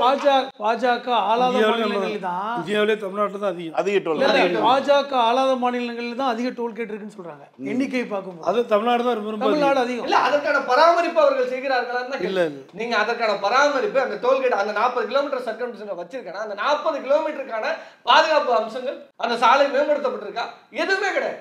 எவனோ வச்சிருக்கா, வசூல் பண்ணிட்டு இருக்கா, வந்து உட்கார்ந்துருக்க அத்தனை பேரும் வட இந்தியர். அதுல தாக்குதல்கள் வேற, அங்க கூலிப்படையை வைத்து அங்க அதை ஏதாவது பேசினா அங்க அவனை வச்சு தாக்குறது, எத்தனை கொடூரங்கள் இதெல்லாம் நடந்துட்டு இருக்கு. அப்ப அதான் இதெல்லாம் சொல்றாங்க, இந்த ராத்திரி திருட வந்து திருடுவாங்க, அந்த மாதிரி அங்கங்க வழிப்பறி திருடர்கள் மாதிரி உட்கார்ந்துட்டு இருக்காங்க இந்த சுங்க கட்டணம் வாங்குறதுக்கு. அப்ப அதையும் நாம வந்து பேச வேண்டிய தேவை இருக்கு. அப்ப தமிழக முதல்வர் அவர்கள் தொடர்ந்து அதான் நான் சொல்றேன், எங்க போனாலும் நான் சொல்றது, தமிழக முதல்வர் அவர்கள் தமிழ்நாட்டுல ஒரு மாநில கட்சியின் தலைவராக இல்லை, அவர் இன்னைக்கு தேசிய தலைவராக உருவெடுத்து நிற்கிறார். அவர் பேசுகிறார் என்றால் அது இந்திய ஒட்டுமொத்த தேசமே இன்னைக்கு திரும்பி பார்க்கிறது. அது டீலிமிட்டேஷனாக இருக்கட்டும், ஜிஎஸ்டியாக இருக்கட்டும், அவர் பேசுகிறதா மற்ற மாநிலம் இன்னைக்கு பேசுதா இல்லையா, அவர் முன்னெடுக்கிற விஷயங்களை மற்ற மாநிலங்கள் முன்னெடுக்குதா இல்லையா அப்படிங்கிறதுல தான் இருக்கு. அப்ப ஒட்டுமொத்த இந்திய தேசத்திற்கு ஒரு வெளிச்சமாய் வழிகாட்டியா இன்னைக்கு தமிழக முதல்வர் அவர்கள் இந்த ஆட்சியை நடத்தி கொண்டிருக்கிறார். நிச்சயமாக சொல்கிறோம், இந்த வரி விதிப்பு அப்படிங்கிறது ஒருபோதும் பாமரனுக்கானது அல்ல. அடுத்ததாக திராவிட முன்னேற்ற கழகத்தினுடைய வர்த்தக அணி செயலாளர் கவிஞர் காசிமுத்துமாணிக்கம் சார், இந்த பிரச்சனையை பற்றியான எல்லா இதுவும் அதனுடைய காரணம் எல்லாமே உங்களுக்கு தான் தெரியும். உண்மையாலுமே வியாபாரிகளுக்கு இது நலன் சேர்க்கிறதா? இந்த ஜிஎஸ்டி வந்ததுக்கு பிறகு வந்து அவர்கள் எவ்வளோ தூரம் இருந்தது, இப்போ இந்த மாற்றத்துக்கு பிறகு வந்து எப்படி நடந்திருக்கு? ஏறத்தாலும் இங்கே திருவள்ளிக்கண்ணிலேருந்து எல்லா ஊர்லேயும் தமிழ்நாட்டில் பார்த்தீங்கன்னா ஒரு 30% நான் 20% வரைக்கும் எல்லா கடையும் மூடிட்டாங்க. இந்த ஜிஎஸ்டி வந்ததுனால தான் கடையை மூடினாங்க. ஜிஎஸ்டி வந்ததுக்கப்புறம் வேலைவாய்ப்பில் பார்த்தீங்கன்னா இந்த 45 ஆண்டு இல்லாத அளவுக்கு என்எஸ்எஸ் சொல்லுது, 61% வேலை வாய்ப்பு குறைந்திருக்கு. ஜிஎஸ்டி பிறகு ஜிஎஸ்டிக்கு அப்புறம் கடந்த ஆண்டு மட்டும் வேலை இழந்தவர்கள் 83% இளைஞர்கள். ILO சொல்லுது, இன்டர்நேஷனல் லேபர் சொல்லுது.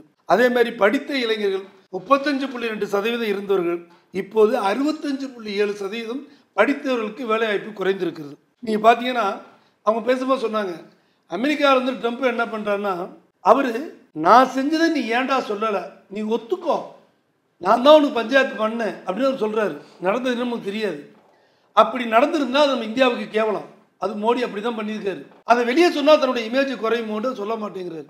இந்த தனிப்பட்ட கோவத்தில் அவன் என்ன பண்ணுறான், இந்தியர்களை எந்தெந்த அளவுக்குலாம் கருத்தல் பண்ண முடியுமோ இன்னைக்கு மருந்து பொருட்களுக்கு போட்டாங்க 100%. அது மாதிரி தனிநபர் 100%, 50% அதிகம் சொன்னால் 100% போட்டிருக்காரு. மருந்து பொருட்கள் அது தனிநபர்கள் போதுக்கு முடிவுலாம் 4 லட்ச ரூபா இருந்துச்சு, இப்போ 88 லட்ச ரூபா வரைக்கும் கொண்டாந்துட்டாரு. அது எந்த வகையெல்லாம் நம்மளை இடையூறு பண்ணாமல் பண்ணுறாரு.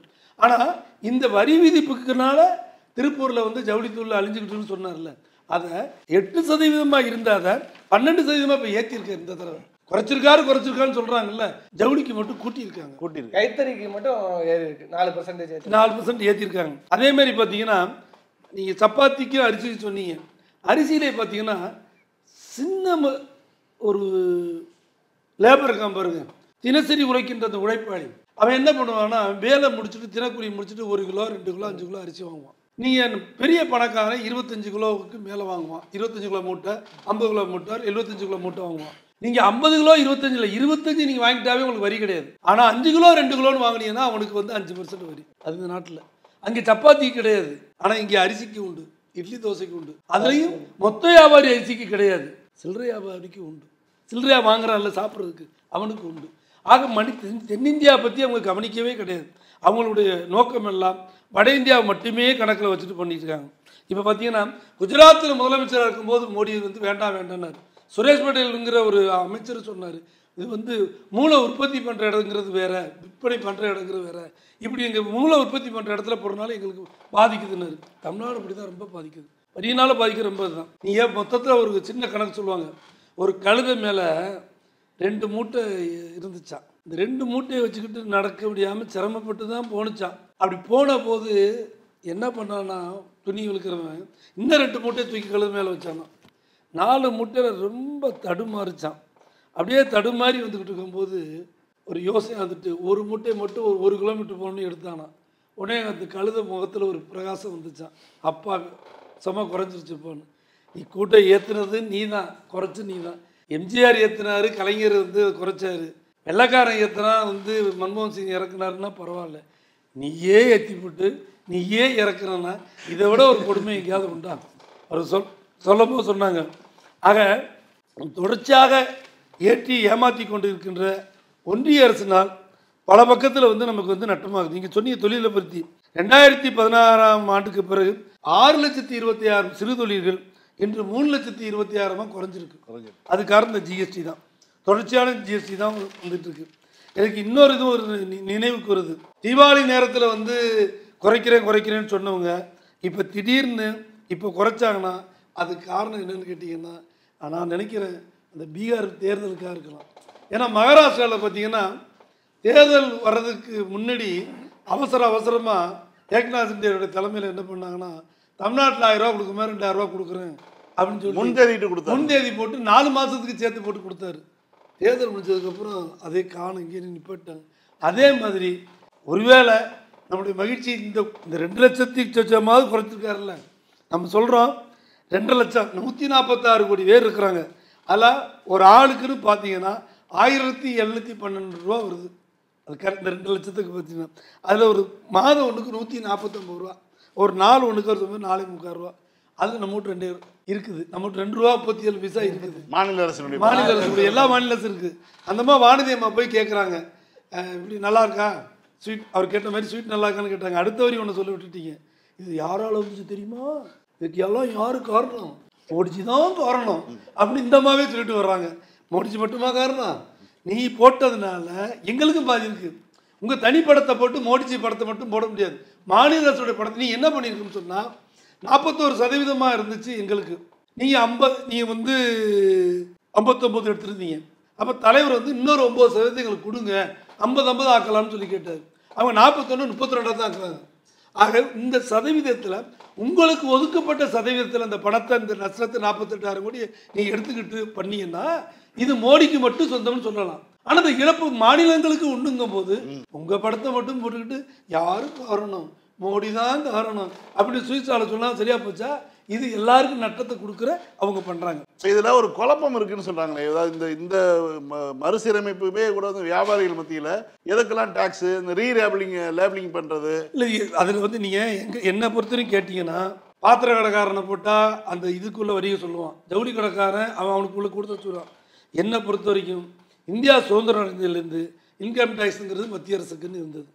பெட்ரோல்னா பெட்ரோல் வந்து அவன் வந்து 10 ரூபாய்க்கு பண்ணுறான்னா நமக்கு 100 ரூபாய்க்கு கொடுக்குறான், அது அவனுக்கு சேர்ந்ததாக இருந்துச்சு வருமானம். கேஸுக்கு உள்ள வருமானம் அவனுக்கு, சுங்கச்சாவடி சொன்னார் ஏற்றுறது அது அவனுக்குள்ள வருமானம். இதெல்லாம் ஒன்றிய அரசுக்குள்ள வருமானங்கள். மாநில அரசுக்குள்ள வருமானங்களை ஜிஎஸ்டிக்கு முறையில் பாதி எடுத்துகிட்டு போகிறதே தப்புங்கிறனா. ஜிஎஸ்டி என்பது எந்த ஒரு வியாபாரியும் மனதார ஏற்றுக்கலை.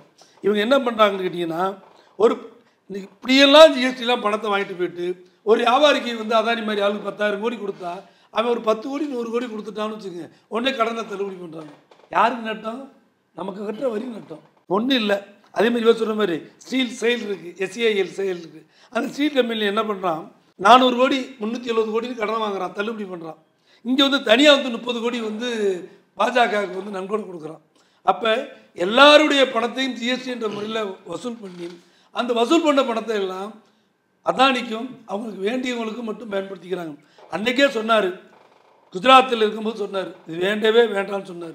நாங்கள் கூட ஃபுல்லாக இருக்கலை. ரமேஷ் சொல்லும்போது என்ன சொன்னார், தலைவருடைய அறிக்கையிலே கொடுத்துருக்காரு. கொடுக்கும்போது நாங்கள் 2% எதிர்பார்த்தோம், இப்போ 1.5% தான் கொடுத்துருக்கீங்கன்னாரு. இன்னும் தள்ளுபடி பண்ணட்டும். ஐயோ எங்களுக்கு இழப்பு இருக்குன்னு நாங்கள் நினைக்கல, மாநிலத்துக்கு இருந்தாலும் நாங்கள் இழப்பதி கொள்கை ரீதியாக உள்ளவங்க. கல்விக்கு வந்து தள்ள சரி தள்ளேங்கிறது 10,000 கோடி ஆகுது. 2002 ஏறத்தாழ ஆண்டு 3 மாதத்துக்கு வருது 2000 சில்லரை கோடி வருது. மொத்தத்தில் ஒரு 8,000 சில்லரை கோடி 9,000 10,000 கோடி வருது. பரவாயில்ல, இழப்பு இருந்தாலும் பரவாயில்ல, கொள்கை ரீதியாக நம்ம வாழ்ந்துட்டு இருக்கோம். அதனால் இந்த 50,000 கோடிக்கோ இன்னும் 1,00,000 கோடி குறைஞ்சாலும் பற்றி கவலை. ஆனால் இந்த முழு பணம் நமக்கு வர வேண்டிய பணம், மாநில அரசுக்கு மட்டும் வர வேண்டிய பணத்தை அவங்க எடுத்துக்கிட்டு எடுக்கும்போது நம்ம பணத்தை அவங்க எடுத்துக்கிறாங்க. தள்ளுபடி பண்ணும்போது நான் மட்டும்தான் தள்ளுபடி பண்ணேன் அப்படின்னா அப்போ மாநில அரசுக்கு சம்பந்தம் இல்லாத மாதிரி ஒரு படத்தை போட்டு அசிங்கப்படுத்திட்டு இருக்கிறாங்க. ஒன்றும் இல்லைங்க, பால் தெளிப்பாங்கல்ல, அவன் சாக போகிற நேரத்தில் பால் தெளிப்பாங்க, தொண்டைக்கு இதுக்கு இழுத்துக்கிட்டு இருக்கும், அப்போ பால் ஊற்றுவாங்க. இதுமாதிரி எல்லாமே பாதி தொழில் முடிஞ்சு போச்சு. மூதேவி இதை முன்னாடியே சொல்லியிருந்தீங்கன்னா 8 ஆண்டு காலமாக மன்மோகன் சிங்கா இருக்கட்டும் அல்லது ப. சிதம்பரமாக இருக்கட்டும், எங்கள் தங்க தளபதி நில்லாமல் சொல்கிற நிர்வாக பம்பரம் புள்ளி இல்லாத வெள்ளி நிலவாக இருக்கின்ற தளபதியாக இருக்கட்டும், அன்னையிலேருந்து சொல்லிக்கிட்டு இருக்கோம். நாங்கள் வந்து 55 முறை கூட்டம் போட்டாச்சு, 55 தடவை கூட்டம் போட்டு தான் இது இந்த ஒரு வழிக்கு இன்னும் வருது, இன்னும் சரியாக வரல. தளபதியெல்லாம் இவரெல்லாம் கலைஞர்லாம் அந்த தலைவர் இருக்கும்போது போய் பார்த்து சொன்னோம்னா அப்படியா பார்த்து 48 மணி நேரத்தில் எப்படி காணுவார். ஒரு கோரிக்கையில் ஒரு இது வரி கூட போகிறாங்க. அவர் சொல்லுவார், மலரில் இருக்கிற தேனை எடுக்கும்போது அந்த மலரும் சாகக்கூடாது, அந்த வண்டுக்கும் தேன் போய் சேரணும். வியாபாரிங்கிறவன் அப்படித்தான், அவனை எடுக்கிற தெரியாமல் அவன்கிட்ட எடுக்கணும். நீ வருத்தப்பட்டியா என்று சொல்லு, உடனே நான் நீக்கிறேன். இவர் அறுவை சிகிச்சையில பண்றாரு, இவர் அறுவை சிகிச்சை மயக்க மருந்து கொடுக்காம அறுவை சிகிச்சை பண்ணி விடிவு வருவதற்கு 55 கூட்டம் நடத்த வேண்டியிருக்கு. 8 வருஷம் ஆகுது. அவர் தான் உடனே அனுப்பிச்சாரு. இல்லை, இன்றைக்கு ஒரு விஷயம் நீங்கள் சொன்னதுலேருந்து, இன்னைக்கு தமிழ்நாட்டிலேயே ஜிஎஸ்டி அமலாக்கப்பட்ட பிறகு 49,329 சிறு குறு தொழில்கள் வந்து மூடப்பட்டு விட்டதாகவும் அதன் மூலமாக 5,19,095 பேர் வேலை இழந்ததாகவும் யாரு தமிழக நிதியமைச்சராக இருந்த ஓ பன்னீர்செல்வம் பதிவு பண்ணியிருக்காரு. சட்டசபையில் இன்னைக்கும் இருக்கு. ஆமா, அவர் காலத்தில் அப்பவே இருக்கு. அது மட்டும் இல்லாமல் நீங்க இது ஜிஎஸ்டி கவுன்சில் மூலமா தானே எல்லாத்தையும் முடிவு பண்றீங்க, ஜிஎஸ்டி கவுன்சில் மூலமா முடிவு பண்ணிட்டு இருக்கீங்க, எல்லாத்தையும் முடிவு பண்றேன்னு சொல்றீங்க. அந்த அதிகாரத்தை இன்னைக்கு மோடி கிட்ட கொடுத்துருக்காங்க. மோடி இன்னைக்கு சலுகை அறிவிச்சிட்டாரு. நீங்கள் ஒரே ஒரு இது இன்னைக்கு மோடி அவர்கள் ஆட்சிக்கு வந்த பிறகு இந்த 11 வருஷ காலத்தில் வரியை குறைத்தார்கள் என்று சொன்னால் கார்பரேட் டாக்ஸ் தான். ஆமாம், அது அவர்களுக்குள்ள அதிகாரம், அவருடைய நேரடி பார்வையில் இருக்கிறது. பூரா குமுதா நோக்கி தான். ஆமா, நேரடி பார்வை. ஏன் இன்னைக்கு வந்து மாநிலங்கள் எல்லாம் வரி இழப்புக்கு எங்களுக்கு இழப்பீடு கொடுங்கன்னு கேட்குறாங்க. ஒரு கார்பரேட் டாக்ஸை உயர்த்தி அந்த இழப்பீடை கொடுக்கலாமே. இவங்க யாரும் பாதிக்கப்பட மாட்டாங்களே, எந்த சாமானியன் பாதிக்கப்படுவான் கார்பரேட் டாக்ஸை உயர்த்தினா? ஏன் அதை செய்யக்கூடாதுன்ற கேள்வியும் இங்கே இருக்கு. ஆமாம், நான் சொல்லுவேன் என்னன்னா, நீங்கள் எங்களுக்கு இவ்வளவு 2 லட்சம் கோடி ரூபா நான் வந்து மக்களுக்கு நல்லது பண்ணியிருக்கேன்னு சொல்கிறீங்க. நான் கேட்குறது, அப்போ இந்த 8 ஆண்டு காலமாக இந்த 2 லட்சம் 2 லட்சம் கோடியை நீங்கள் சாப்பிட்டுட்டு இருந்தீங்க. குறைந்தபட்சம் எவ்வளவோ எதிர்கட்சிகள்லாம் சொன்னாங்க, 55 முறை கூட்டம் நடத்தியாச்சு. அந்த கூட்டத்திலலாம் வந்து நீங்கள் எவ்வளவோ அழுத்தி சொல்லியும் எங்கள் மண்டையில் ஏறலை, தவறாக வசூல் பண்ணிட்டோம், மன்னிச்சுக்கோங்க. ஒரு மன்னிப்பு கேட்டீங்களா? ஏன்டா டேய், நீ குறைச்சப்போ கூட நாங்கள் சொன்னதுடைய உண்மையை நீ ஒத்துக்கிட்டேன்னு தான்டா அர்த்தம். அது நீங்கள் மன்னிப்பு கேட்குறதுக்கு நீங்கள் என்ன வெள்ளைக்காரனா? நீ மன்னிப்பு கேட்கல, ஆனால் ஒரு உண்மையை ஒத்துக்கிட்டு இருக்கிய. இது குறைச்சது மூலமாக இவ்வளோ காலமாக தப்பு பண்ணிட்டோங்கிறத நீயே ஒத்துக்கிட்டு இருக்க. அதுதான் எங்களுக்கு கிடைத்த வெற்றி நாங்கள் நினைக்கிறோம். அதேமாதிரி பார்த்தீங்கன்னா தொடர்ச்சியாக ஒவ்வொரு புள்ளி விவரமாக சொல்லிட்டு வர்றாங்க. அந்த புள்ளி விவரத்தை அடிப்படையில் பார்த்தீங்கன்னா அமைப்பு சாரா துறையில் மட்டும் நீங்கள் வந்து 63 லட்சம் நிறுவனங்கள் நிப்பாட்டப்பட்டிருக்கு. அதனால் 1.6 கோடி வேலைவாய்ப்பு போயிருக்கு. இப்படி தொடர்ச்சியாக நீங்கள் பார்த்தீங்கன்னா சர்வதேச அளவில் கச்சா எண்ணெய் குறையும் போது நமக்கு ரேட்டு குறைக்கிறதில்ல, அது ஒரு சொன்ன மாதிரி அது பொதுமக்களுக்கு வந்து சேர விடுறதில்ல. இப்படி தொடர்ந்து அவங்க தவறுகள் பண்ணிக்கிட்டே இருக்காங்க. இதை பொறுத்த வரைக்கும் தமிழகத்தில் உள்ள வியாபாரிகளை பொறுத்த வரைக்கும் இது மிக மிக மிக மிக மிக மிக இந்த ஜிஎஸ்டியை கண்டிச்சுக்கிட்டு தான் இருக்கவங்களும் யாரும் சந்தோஷமாக இல்லை. நம்ம சொல்கிறோம் 9.2% நம்ம வந்து கொடுத்தோம்னா அவங்க 4.07% தான் நமக்கு திருப்பி தர்றாங்க. ஆக இதில் நான் சொல்கிறது இது நம்ம கட்டுற ஜிஎஸ்டியில், இந்த ஜிஎஸ்டி இல்லாமல் அவன் வசூல் பண்ணுறான் பாருங்க, இன்கம் டேக்ஸ்லையோ இல்லை பெட்ரோலியோ, அதில் தமிழ்நாட்டுக்கெல்லாம் கிடையாது, மாநிலங்களுக்கு கிடையாது, அதில் அவர் மட்டும் தான் வச்சுக்குவார். ஆகவே விவசாயத்துகளை பொறுத்த வரைக்கும் அவன் வந்து விவசாய பொருளுக்கு வரி போடுறதை முதல்ல நிப்பாட்டணும். தொடர்ச்சியான முறையில் பார்த்தீங்கன்னா அவர் சொன்ன மாதிரி டாக்டராக இருக்கட்டும், ஆனால் சாதாரண காய்கறிகள் கூட இன்னமும் இருக்குது. அதை வந்து 12லேருந்து 5 ஆக்கியிருக்காங்க ஒழிய அதையும் நீ 0 ஆக்கலை. ஆகவே ஜவுளித்துறையில் அதிகமாக கொடுத்துக்கிட்டு இருக்கிறாங்க. ஜெயராம் ரமேஷ் சொன்னது மாதிரி இன்னும் நாங்கள் அதிகமான தள்ளுபடி எதிர்பார்க்குறோம். முழுசாக திமுக வர்த்தனை கேட்டிங்கன்னா மொத்த ஜிஎஸ்டியே தள்ளுபடி பண்ணு சொல்கிறோம். அதுதான். அப்புறம் கடைசியாக ஒன்று சொல்லி போகிறேன். ஒருத்தர் வந்து பேருந்தில் ஏறி போனாராம். பேருந்து ஏறி போனோடனையும் எல்லாரும் டிக்கெட் எடுக்க சொன்னாங்களாம். இவரும் டிக்கெட் எடுக்கிறதுக்கு எடுத்தாராம், பர்ஸ் எடுத்தாராம். பார்த்தா பர்ஸு காணுமா, கர்ச்சிப்பு தான் கீழே விழுந்துச்சான். உடனே எல்லோரும் இங்கே ஒரு டிக்கெட் குறையுதே, வந்ததில் ஒரு டிக்கெட் எடுக்கல யார் அப்படின்னோடனே கையை கட்டி, சார் நான் தான் சார் எடுக்கலை கண்டக்டர், நான் அடிக்கடி இந்த ஊர் வழியாக தான் வர்றேன், நான் வந்து அசோக் பில்லர்லேருந்து நான் திருவல்லிக்கேணிக்கு தினசரி வர்றவன் தான், என்னோடது பிட் பாக்கெட்டு போயிடுச்சு, தயவுசெய்து நான் நாளைக்கு தந்துடுறேன் இந்த 10 ரூபாய். நான் அதெல்லாம் முடியாது, ஒரு ஆளுக்காக 10 ரூபாலாம் தர முடியாது, நீங்கள் மரியாதை கூட இல்லை, அடுத்த ஸ்டாப்பில் இறங்கு அப்படின்னு. நான் உடனே ஒருத்தத்துக்கிட்டு, சார் இறக்கி விடாதீங்க, அந்த 10 ரூபாய் நான் தந்துடுறேன். நான் உடனே எல்லோரும் சந்தோஷப்பட்டாங்களாம். உடனே இறங்கணுன்னே, ஐயா ரொம்ப நன்றியா, இதை நான் மறக்கவே மாட்டேன் வாழ்க்கையில். நான் அதுக்கு இவர் சொன்னாலும் பரவாயில்லையா எப்போ எப்போயானாராம். கண்டக்டர் சொன்னாங்க 1000 ரூபாய் பிட் பாக்கெட் அடிச்சுட்டு 10 ரூபா கொடுத்து புண்ணியம் தெரிக்கிறாங்க. அது மாதிரி 50,44,000 கோடி ரூபாய்க்கு வந்து வரியை போட்டுவிட்டு 2 லட்சம் ரூபாய்க்கு ஜிஎஸ்டி கொடுத்துவிட்டு பாராட்டு கூட்டம் நடத்தணும்னு எதிர்பார்க்குறாங்களே. இந்த அநியாயத்தை நான் எங்கே போய் சொல்கிறது? இல்லை, இது ஒரு செய்தி மட்டும் சொல்லணும். இவ்வளோ கடினமான ஒரு ஜிஎஸ்டி காலம், நாடு முழுவதும் ஜிஎஸ்டியால் சிறு குறு தொழில்கள் பாதிக்கப்படுது, குறிப்பாக தமிழ்நாட்டில். அதையும் மீறி நம்ம வந்து ஜிடிபியில் 11.19 சாதனை பண்ணியிருக்கோம். அது இந்தியாவிலே தமிழ்நாடு தான் சொல்கிறேன். இவ்வளவு கடினமான காலகட்டத்திலையும் தமிழ்நாடு ஜிடிபியில் மேலோக்கி இருக்கிறோம். இந்தியாவில் குறைஞ்சிருக்கு, இந்தியா லெவலில் இருக்கிறது நாம கூடி. அப்போ 2030க்குள் 1 ட்ரில்லியன் ஜிடிபி நாங்கள் அந்த இலக்கு இருக்கு பார்த்தீங்களா? அவங்க 8லேருந்து 4 குறைஞ்சிருக்காங்க. கஷ்டத்தையும் தாங்கிக்கிட்டு நம்ம பண்றோன்ற. நீ சார் சொன்னார் தராத போதும் ஒன்றிய அரசு நமக்கு நிதி தரல, நிதி கொடுக்கல, இவ்வளவு பிரச்சனை, இவ்வளவு தூரம் ஜிஎஸ்டியில போட்டு நம்ம வந்து கஷ்டப்பட்டுக்கிட்டு இருக்கோம், நமக்கான எந்த இதையும் கொடுக்கல. அதையும் மீறி தமிழ்நாடு வளர்ந்து கொண்டிருக்கிறது என்றால் காரணம் தளபதி ஒரு சாட்சி. அவருடைய சிறந்த நிர்வாகத்துக்கு ஒரு சாட்சி. அப்ப நீங்க என்ன சொல்ல வரீங்க? இதுல இருந்து தெரியுது என்னன்னா, அவர் பாரத பிரதமராகணும்னு சொல்றீங்க, அவ்வளவுதானே? இல்ல அதான் நான் சொல்றேன். தலைவர் அவர்கள் தேசியத்தின் தலைவராக இருக்கிறார், இந்திய ஒட்டுமொத்த தேசிய தலைவராக. நீங்க அப்படி தேசிய தலைவரா வந்ததுனாலதான் பீகார்ல அவர் போய் தமிழ்ல பேசுறாருன்னா அங்க எல்லாம் கைதட்டான், அவ்வளவு பேர் கைதட்டான். ஏன் தெரியுமா? நமக்கெல்லாம் வாழ்வு தருவது வந்து தமிழ்நாடு. அந்த தமிழ்நாட்டோட பிரதிநிதி வந்திருக்காரு, அழகா தானே பேசுறாரு. தெரியுமாங்க, இந்த ஜிடிபி ஸ்லாபை குறைக்கும் போதே அதானிக்கும் அம்பானிக்கு இதனால பிரச்சனை வரல அப்படின்னு தெரிஞ்சுக்கிட்டு தான் குறைச்சிருக்காங்க. அதை நீங்க புரிஞ்சுக்கணும். என்னோட இந்த ஸ்லாபை குறைக்கிறோம், இதனால உங்களுக்கு பிரச்சனையா? சார் சொன்னார்ல, அதுக்கு ஒன்றும் பெட்ரோலுக்கு பிரச்சனை இல்லை சார். அது எவ்வளோ நாளும் வந்து நம்ம ரஷ்யாவிலேருந்து இறக்குமதி பண்ணுறோம், அது குறைய போகிறது இல்லை. அது 3 வருஷமாக 102 ரூபாய்க்கு கொடுத்துக்கிட்டு இருக்கோம். ஒரு பேரல் வந்து கச்சா எண்ணெய் நீங்கள் எவ்வளவு கீழே போனாலும் இதாயா விலை. அது அதானிக்கு பிரச்சனை இல்லை, அம்பானிக்கும் பிரச்சனை இல்லை. அப்போ ஸ்லாபை குறைக்கலாம், இப்படித்தான் முடிவு பண்ணி. ஆனால் கவிஞர் ஒரு கேள்வி இப்போ 55 கூட்டம் போட்டாங்கல்ல, அது ஒரு கூட்டத்தில் நம்ம தமிழ்நாட்டு எம்பி ஒருத்தர் அவர் சொன்னார், இந்த இன்சூரன்ஸ் போடுறீங்கல்ல அதுக்கு போடாதீங்க 18%. செத்து போய் கிடக்கிற பணம், அந்த பணம் செத்து போச்சு, அந்த பணத்துக்கு கிடைக்க வேண்டிய பணத்துல போய் காசு பிடிக்கிறீங்க. இது ரொம்ப கொடுமையில, பணத்துக்கிட்ட போய் தலையிலேருந்து எடுக்கிற மாதிரி தான். ஐசியூக்கு போட்டாங்களே வரி, ஐசியூக்கு இப்போ எடுத்துட்டாங்க. இது சாதாரண அறிவுள்ளவன் கூட தெரியும், அது கூட ஒரு ஒன்றிய அரசுக்கு தெரியாதா என்ன? இன்சூரன்ஸ் வரைக்கும் போது அந்த வெட்டி அந்த நெத்தியில இருக்க ₹1 $1 அப்படியே ஆத்துட்டு போங்கல்ல, அது மாதிரி கடைசியில செத்தவனுக்கு காசை கூட பறிச்சுங்களா சமாளிங்களா? இப்பதானே உங்களை மாத்திக்கிட்டு இருக்கீங்க, இப்பதானே 0 ஆக்கியிருக்காங்க. இது வரைக்கும் 18 இருந்துச்சு. ஆமா 18, 12, 6 குறைக்கல. அதுதான் அவங்க வந்து கார்ட்டூனா போட்டிருக்காங்க. இப்போ வந்து உள்ள போய் ஐசியூக்குள்ள போய் இப்போ ஓகேவா அப்படின்னு பிரதமர் கேட்கிறாரு. இல்ல உங்கள்கிட்ட ஒரு நல்ல வேலை ஐசியூல இருக்கிறவன் ஓகேவான்னு கேட்டாரு, செத்தவன் எழுப்பி கேட்க மார்ச் வரியில போய் கேட்கலாம். தொடர்ந்து ட்ரம்ப் பொறுப்பேற்றதுல இருந்து அத்தனை வரியும் இந்தியாவை நோக்கி வந்துட்டு இருக்கு. அது காரணம் அவர் என் நண்பர் பொறுப்பேற்று விட்டார், அவர் சொல்லி விட்டாரு, உடனே அமெரிக்க பானங்களுக்கு விஸ்கி பிராண்டிக்கு உடனடியாக நாங்கள் வரி குறைப்பு நம்ம குறைச்சிரும், அவங்க வரைக்கும் பண்ண. இங்கிருந்து அமெரிக்காவுக்கு செல்லும் முன்பே ட்ரம்ப்பை மீட் பண்றதுக்கு போறதுக்கு முன்பே ஹார்லி டேவிட்சனோட விலையை குறைச்சிட்டு தான், வரியை குறைச்சிட்டு தான் போனார், குறைச்சிட்டு தான் போனார். நான் வரியெல்லாம் குறைச்சிட்டேன், என்ன அளவு அட்லீஸ்ட் திட்டாதா நீ, ஏன்னா உக்ரைன் அதிபரை வச்சுக்கிட்டு திட்டின மாதிரி திட்டிட போறாருன்னு பயத்துல குறைச்சிட்டு போனார்ல. அதுக்கு முன்னாடி தான் நம்ம தமிழக இந்தியர்கள் வந்து வர்ற விமானத்துல சங்கிலியை போட்டு, அதுக்கு முன்னாடி இல்ல, அவர் அங்க பேசிக்கொண்டிருக்கும் பொழுதே அவங்க சங்கிலி போட்டாங்க, போட்டு ஏத்துனாங்க, டிபோர்ட் பண்ணாங்க. அவமானப்பட்ட போது கூட இவர் வரியை குறைச்சு போட்டா போனார்.